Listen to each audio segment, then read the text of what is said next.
Father, I am Catholic. I have been widowed for 9 years. My husband passed away in an accident. We have 2 children. And my husband has always been extremely worried about the children. And whenever something bad, some problem is about to happen to them, I have dreamed a lot from my husband. And in the dream he tells me that my children need me. This situation has bothered me a lot. I would like to know what you think about it.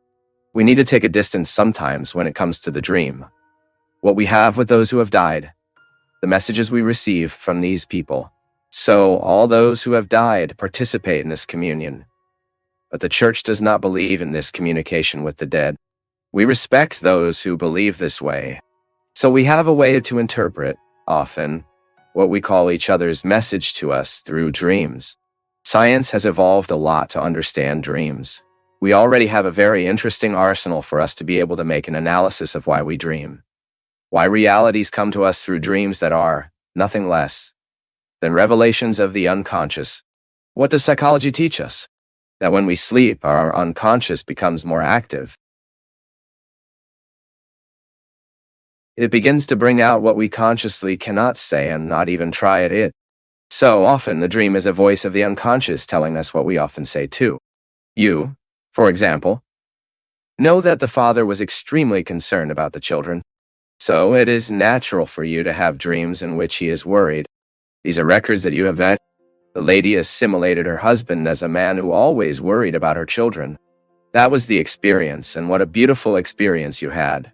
From a husband who was always very present in the lives of the children. I don't know how much involvement you have with these children, but it may be that at some point in your life, you have assimilated it. He worries more than me. So now, with him absent, it is a way you have to tell you what you would like to hear. I say again, we respect those who believe different, those who believe in this communication. But as we do not believe, we can also understand these dreams as signs that help us think of our posture. What we can't do is allow them to determine our reality. So, because I dreamed, let's say my father died in a moment of much suffering, and from time to time these dreams occur to me. From my father in agony, as it often happened to me, I'm saying something that really happened to me. My father died, and I saw my father dying. My father had he died of a pulmonary embolism, a horrible respiratory failure. And I was next door, so my father's agony was very marked on me.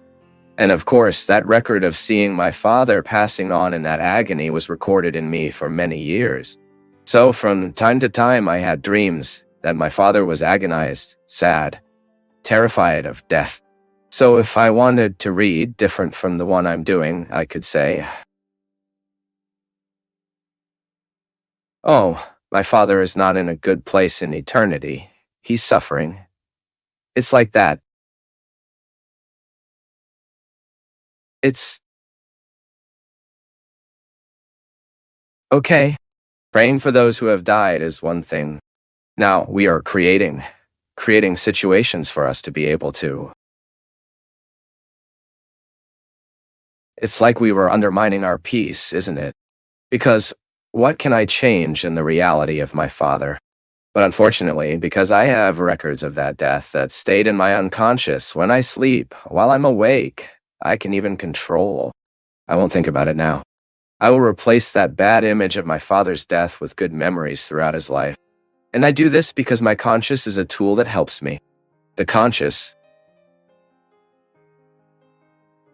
This reality. So I have all the resources of this consciousness. I'll think wisely. I'll think with rationality. I'll put it. No, the dead do not come back. The dead will not be able to do anything here now. Equal to be afraid, who has died from hell. You rationalize fear.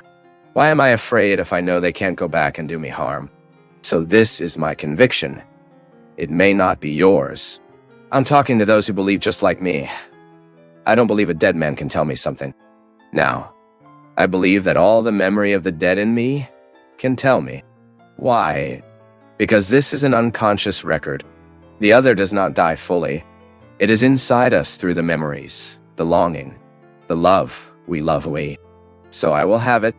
So the moment I sleep, I lose this control.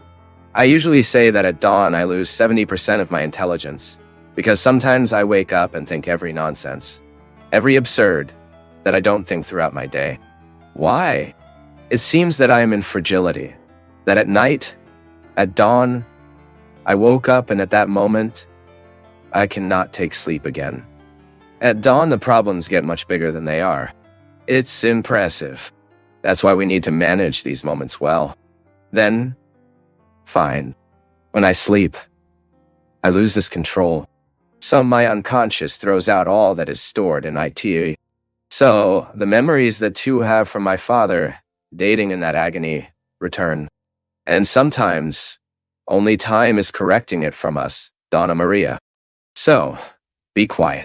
Ask God to make the unconscious of the lady throw everything out. Everything that was badly resolved or well resolved. That we keep everything so that, gradually, this presence of her husband in the life of the lady becomes natural. Becomes a beautiful longing that will no longer provoke these discomfort. And I know exactly what you were talking about, because I lived a lot in my life. With the death of my father, and then with the death of my sister. So we lost someone who is very close to us. These records are. I'm facing this now with Cleo's death. Every now and then I have beautiful dreams with her. But from time to time I have horrible dreams. In that sad experience I had to be on her last day of life. He dying, and then being there in that innel, recognizing her body. Of course, this is traumatic for you. He is a person you love, is a person who hitherto took care of you, who was your friend, who was your sister, who was your mother. We don't know what the other becomes for us the moment we love. It gets big inside us. So today, I also have, many times, awake in the middle of the night with dark nightmares with Cleo. But I am aware that it's not Cleo giving me messages, you know? Because I believe in divine generosity. I believe in divine love that has already welcomed Cleo. I really believe in the deep mercy of God.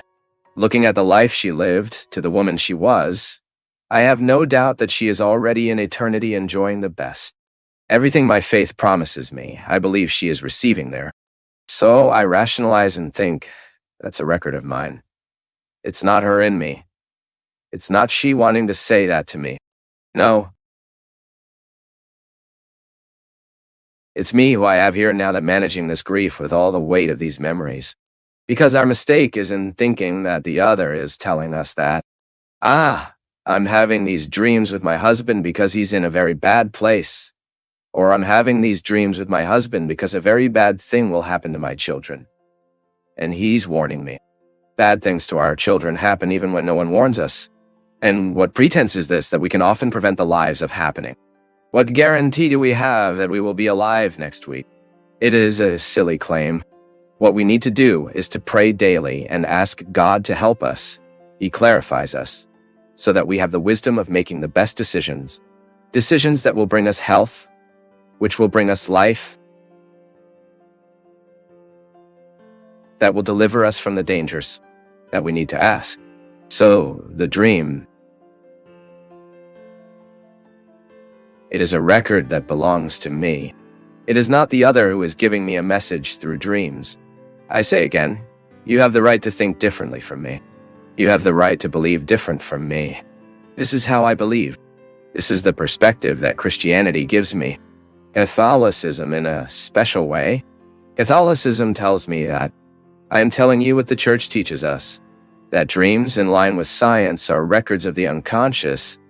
They are messages that our unconscious sends us. Okay, you can give this dream a mystical dimension, but it can never allow it to be a determination of the one who died over your life. So the other does not have this possibility of doing this. I believe that when we begin to humanly investigate our phenomena, we tend to better solve things. I am very afraid when human issues are treated supernaturally, being so natural in us. It will always be a danger to treat human issues supernaturally. Why? Because we give up human resources that are favorable to us, including science, psychology, helping us understand the meaning of dreams in our lives. Otherwise, we become a little wizard, right?